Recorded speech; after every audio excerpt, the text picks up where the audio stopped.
यदि हमसे प्रमाण पत्र आप लोग लेना चाहते हैं कल्पना सोरेन के बारे जी, तो झारखंड में उसके बराबर कोई नहीं है अभी। इतना अच्छा अंग्रेजी बोलना, इतना अच्छा हिंदी बोलना, इतना अच्छा उड़िया बोलना, इतना अच्छा संथाली तो है ही। अब वो एक उड़ीसा की लड़की, इतना हिंदी पर भी उनका एक कमांड है। अब अंग्रेजी भी इतना अच्छा बोलती है, तो झारखंड का कौन नेताजी इतना अंग्रेजी अच्छा बोलता है? वो यदि हेमंत सोरेन जेल से बाहर नहीं होता तो कल्पना सोरेन वो पूरे जो आने वाले विधानसभा चुनाव को वो नेतृत्व देती और अच्छा करती। देखिए एक सवाल इसमें ये है कि समय के साथ कई बार ये होता है कि नेता परिपक्व होता है। आपको लगता है कि हेमंत सोरेन उस स्थिति में अब पहुंच गए हैं कि झारखंड की कमान अपने झारखंडी मिजाज के साथ या झारखंड की जो अस्मिता है उसके साथ संभालने के लिए वो तैयार है? और जिस तरीके से उन्होंने कल एक लंबी बातचीत अपनी पत्नी के साथ की और वो मीडिया में वो शेयर भी किया उसको कि संवेदनशीलता के साथ मूलवासियों और झारखंडियों के लिए, आदिवासियों के लिए वो उनकी प्राथमिकता होगी। तो अब क्या देखते हैं कि वो बदले हुए तौर पर नजर आएंगे और इसका आने वाले दिनों में चुनाव पर क्या असर पड़ सकता है? देखिए एक चीज क्या है, पहले लोग एक अनुमान करते थे कि शिबू सोरेन का नेतृत्व यदि खत्म हो जाएगा तो पार्टी खत्म हो जाएगी। इस तरह से लोगों का एक चर्चा भी होता रहा है। लेकिन पिछले दिनों और खास करके इन्होंने जो क्या कहते हैं, इनके ऊपर जो आरोप लगा और जेल जाने के समय बहुत लोग टूट जाते हैं, जो हम लोग ने महाराष्ट्र में देखा है। ईडी के द्वारा हो चाहे सीबीआई के द्वारा हो, बहुतों को गिरफ्तार किया गया, तो बहुत लोग अपना अपना पार्टी छोड़ करके वो भाजपा में चले गए या अपना पार्टी बरकरार रख करके फिर से उन्होंने समझौता कर लिया, मंत्रिमंडल बना लिया। तो इस तरह से एक समझौतावादी हुए हैं लोग। लेकिन इन्होंने समझौता नहीं किया, इसे और जेल चला गया। जेल जाने के बाद यहाँ एक चीज देखा जाता है कि जेल जाना ये भी एक अपने आप में एक सर्टिफिकेट है, प्रमाण पत्र है, और उससे इंसान को थोड़ा कठोर बनाता है और अनुभव भी बहुत कुछ उसको सीखने को भी मिलता है। तो ये चीज तो इन्होंने परीक्षा में पास कर लिया है ना। ये तो कभी ये बच्चा हमको तो चचा बोलता है ये, है ना। और मैं तो बचपन से देखा हूँ, कभी ये तो खास करके दिल्ली में रहता था, पढ़ता था, मैं गुरुजी के यहाँ आता जाता था तो मैं देखता था इसको। और कभी जेल का तो कभी इन्होंने सोचा भी नहीं होगा कि मुझे कभी जीवन में जेल जाना पड़ेगा।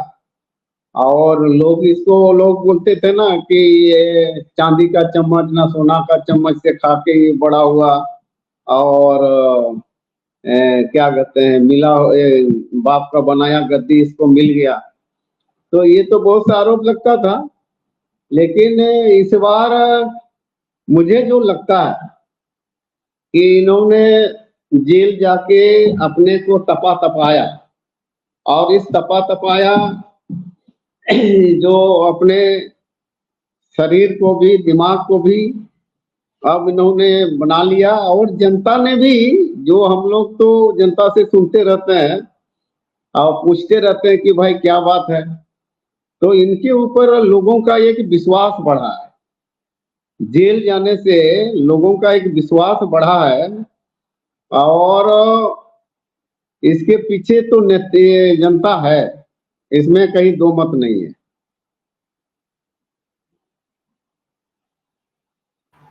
शैलेंद्र जी, ऐसा माना जाता है कि जब कोई नेता अगर जेल जाता है तो उसके बाद उसकी लोकप्रियता बढ़ जाती है। हमने कई ऐसे उदाहरण देखे हैं, चाहे वो लालू यादव के हो, चाहे भी किसी भी नेता के हो, जो वो जेल जाते हैं उसके बाद उनकी लोकप्रियता बढ़ जाती है। इंदिरा गांधी के साथ भी आप मान के चलिए तो ऐसा ही इस तरह की घटना हुई थी। तो आपको लगता है कि उनकी लोकप्रियता बढ़ गई? और जो चंपई सोरेन को लेकर कहा जा रहा है, तो हम चंपई सोरेन के मामले को इस तरीके से देखते हैं कि जैसे हम और आप घर से बाहर कहीं बाहर जाते हैं तो अपने पड़ोसी को घर की चाबी देके जाते हैं देखभाल करने के लिए। तो अगर कोई घर से लौट के अगर वापस घर के लौट के आता है तो अपने घर की चाबी मांगता है। ठीक उसी तरह हेमंत सोरेन ने अगर मुख्यमंत्री की कुर्सी मांग ली तो उसको लेकर जो चंपई सोरेन और हेमंत सोरेन को लेकर जो राजनीति चल रही है उसको आप किस तरीके से देख रहे हैं? बोला ना कि उसको चाबी दे के गया था, है? तो हम लोग भी जब कहीं घर से बाहर जाते हैं तो बगल वाले को चाबी दे देते हैं कि भाई घर को देखना थोड़ा। जब फिर बाहर से जब घूम घाम के 8-10 दिन में लौट के आते हैं तो चाबी फिर पुनः मिल जाता है ना? तो वही वही बात ही है, और वही हुआ, और वो तो होना ही था। चंपई और सोरेन को भी आप जानते रहे, तो चंपई सोरेन की राजनीति आप किस तरीके से देख? कई लोग ऐसी बातें कर रहे हैं कि चंपई सोरेन नाराज हैं या वो बागी भी हो सकते हैं। तो आपने चंपई सोरेन को की राजनीति को भी देखा, उनको भी देखा, तो आपको क्या लगता है उनकी राजनीति को देख? देखिए, जो राजनीति करने वाले लोग हैं ना, जो उनके विपक्ष के लोग हैं, उस तरह बात बोलेंगे। लेकिन मुझे जो लगता है, चंपाई में एक अटूट विश्वास है उनका, और चंपाई उस तरह का वो सोचता भी नहीं है। तो चंपाई में झारखंडियत बहुत भरा हुआ है। वो कभी भी बगावत करने का मादा रखता नहीं है, और सोचता भी नहीं है इस तरह का। मुझे कहा कि मेरे साथ उन्होंने बहुत दिन तक राजनीति किया है, झारखंड राजनीति में रहा है लोग, और मैं उनको जानता हूं। वो कभी भी इस तरह का सोचता नहीं है, और क्योंकि मुख्यमंत्री बनना इतना सोझा चीज नहीं है। मंत्री तो बहुत लोग बनते हैं, लेकिन मुख्यमंत्री बनना तो देखिए, हेमंत ने उसको मुख्यमंत्री बनाया, और ये एक बहुत बड़ा एक इतिहास में एक दर्ज हो गया कि चंपाई सोरेन हमारा राज्य का मुख्यमंत्री बना, और 5 महीना उन्होंने जो भी हो चलाया, और ठीक ही चला रहा था, कोई खराब तो नहीं था। और उनको विश्वास करके उन्होंने दिया था। जब जेल से लौट के आया तो उन्होंने फिर उसको वापस लौटा दिया। तो चंपाई उस तरह नहीं सोचता। जी, मेरा सवाल आपसे ये है सर कि चंपई सोरेन को लेकर बीजेपी लगातार डोरे डाल रही है और उनके साथ अपमान की बात कह रही है। तो कुर्सी छोड़ना तो अपने आप में एक बहुत बड़ी चुनौती होती है किसी के लिए भी। लेकिन जैसा आप बता रहे कि चंपई सोरेन में झारखंडियत पूरी तरीके से भरी हुई है, लेकिन चंपई सोरेन के आसपास के लोग क्या इस तरह के आपको लगता है कि होंगे कि जो उनको पथ भ्रष्ट, जिसको कह सकते हैं पथ भ्रष्ट कर रहे हैं, कि जिस पार्टी को उन्होंने खड़ा किया, उनके खड़ा करने में योगदान रहा, और उससे थोड़ा सा पद के लिए इधर उधर हो सकते हैं, या अगर करते हैं ऐसा मान लीजिए, तो क्या राजनीतिक तौर से उनके लिए, चंपई सोरेन के लिए सही होगा? चंपाई सोरेन उस लाइन पर सोचता ही नहीं है, मुझे विश्वास है, क्योंकि मैं 1978 से मैं उसको जानता हूं, और हम लोग एक साथ आंदोलन भी किया है, और आंदोलित आदमी रहे हैं, इसलिए वो पद का लोलुप नहीं है। और उस तरह मतलब उसके मन में या पूर्व में भी हम लोग जब पार्टी में रहते थे साथ में, तो कोई पद के भी लालच उच नहीं होता था उनको, है ना? उसको तो जो आंदोलन का आदमी होगा, ये पद का लालच बहुत कम होता है। और जो लोग आंदोलन का आदमी नहीं है, वो लोग ही इस तरह का अपना दिमाग लगाता है और सोचता होगा कि शायद चंपाई सोरेन बगावत कर सकता है, ऐसा नहीं है।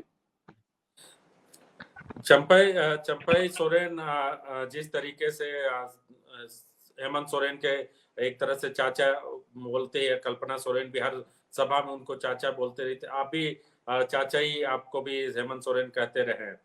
तो वो जो परिवार का रिश्ता होता है चंपाई सोरेन का और शिबू सोरेन के बीच का जो पारिवारिक संबंध में, क्या कुर्सी को लेकर खटास की जो खबरें एक तरह से बीजेपी के तरफ से पेश की जा रही है कि इन्होंने अपमान कर दिया, तो ये इस तरह का आपको लगता है कि पारिवारिक संबंध इतने कमजोर है?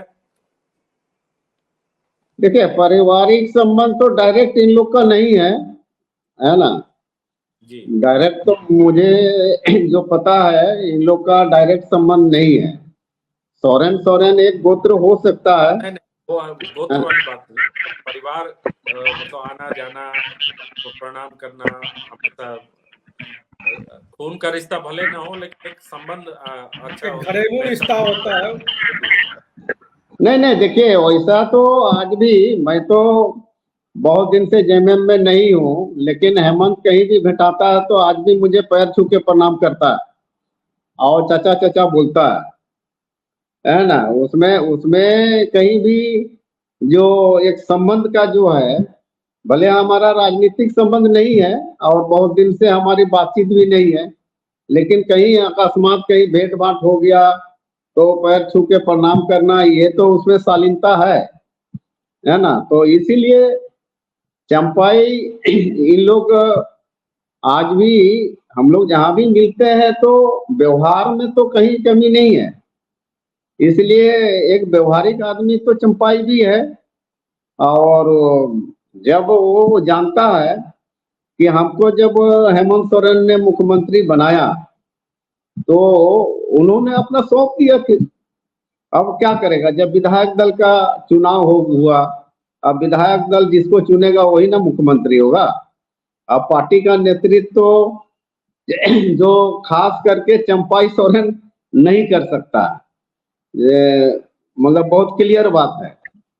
आप उसको ठीक है मुख्यमंत्री पद आपने दे दिया, अपना चलाया जितना भी दिन है, आने वाला दिन चुनाव का भी समय है, तो इसलिए अब पार्टी का तो मालिक तो अब शिबू सोरेन भी, अब वो भी, गुरुजी भी तो अब तो घर में बैठ गए हैं। अब मालिक तो पूर्ण रूप से अब हेमंत सोरेन ही है। अब हेमंत सोरेन को ही तो देखना है कि पार्टी का, कि अगला चुनाव में हम किस तरह से जीतेंगे, फिर अगला सरकार हम कैसे बनाएंगे। तो ये सारा चीज का तो एक चर्चा तो, या मन में उसका भावना, या जनता भी तो सोचता होगा ना कि अगला हम क्या करेंगे। जी, एक सवाल कल्पना सोरेन की राजनीति को आप किस तरीके से देख रहे हैं? इस तरह से पिछले 3 महीने में कल्पना सोरेन सक्रिय हुई है राजनीति में, उनके उनमें राजनीतिक परिपक्वता आपको दिख रही है, या क्या भविष्य दिख रहा है आपको कल्पना सोरेन का झारखंड की राजनीति में? जिस समय हेमंत सोरेन गिरफ्तार हुआ तो मैंने एक अपना कमेंट्स दिया था और प्रभात खबर में छपा था। मैंने कहा था इनके साथ गलत हुआ, और भुइहारी जमीन जब रजिस्ट्री ही नहीं होता है तो बिना रजिस्ट्री का या कोई भी कब्जा भी करता है तो उसका मालिक नहीं होता है। जमीन का कागजात जब तक नहीं होगा तब तक वो मालिक होगा ही नहीं। तो मैंने उस समय भी कहा था कि भाई इनके साथ गलत हुआ है। झारखंड में किसी ने इस बात को नहीं कहा, किसी भी नेता ने या किसी ने हेमंत सोरेन की गिरफ्तारी पर किसी ने कोई अपना कमेंट्स नहीं दिया था, लेकिन मैंने दिया और मैंने कहा कि ये गलत हुआ। तो उस समय जो शुरू में कल्पना सोरेन किसी भी स्टेज में जाती थी तो उसका आंसू छलकता था, रोती थी, तो उस समय मैं कहा था कि भाई उसका आंख का आंसू, ये आंसू, ये पानी नहीं है, ये क्रांति का एक ज्वाला है। मैंने इस बात को उस समय अपना फेसबुक में भी मैं जारी किया था। और आज के दिन में यदि हमसे प्रमाण पत्र आप लोग लेना चाहते हैं कल्पना सोरेन के बारे, जी तो झारखंड में उसके बराबर कोई नहीं है, अभी कोई नहीं है। इतना अच्छा मतलब अंग्रेजी बोलना, इतना अच्छा हिंदी बोलना, इतना अच्छा उड़िया बोलना, इतना अच्छा संथाली तो है ही। अब वो एक उड़ीसा की लड़की, इतना हिंदी पर भी उनका एक कमांड है। अब अंग्रेजी भी इतना अच्छा बोलती है, तो झारखंड का कौन नेताजी इतना अंग्रेजी अच्छा बोलता है? जी तो मैं तो समझता हूँ कि उससे सब लोग नीचे है। मतलब अगर हेमंत सोरेन बाहर नहीं निकलते तो भी कल्पना सोरेन पार्टी की वो कमान और वो जिम्मा वो संभाल संभाल लेती, वो कल्पना सोरेन संभाल लेती पूरा। वो यदि यदि हेमंत सोरेन जेल से बाहर नहीं होता तो कल्पना सोरेन वो पूरे जो आने वाले विधानसभा चुनाव को वो नेतृत्व देती और अच्छा करती। जी कहा अब कि मैं तो देखा उसके पीछे तो पूरा जनमानस भीड़ लगता था उसको देखने के लिए, और उसका तारीफ तो सभी पार्टी के लोग करते हैं।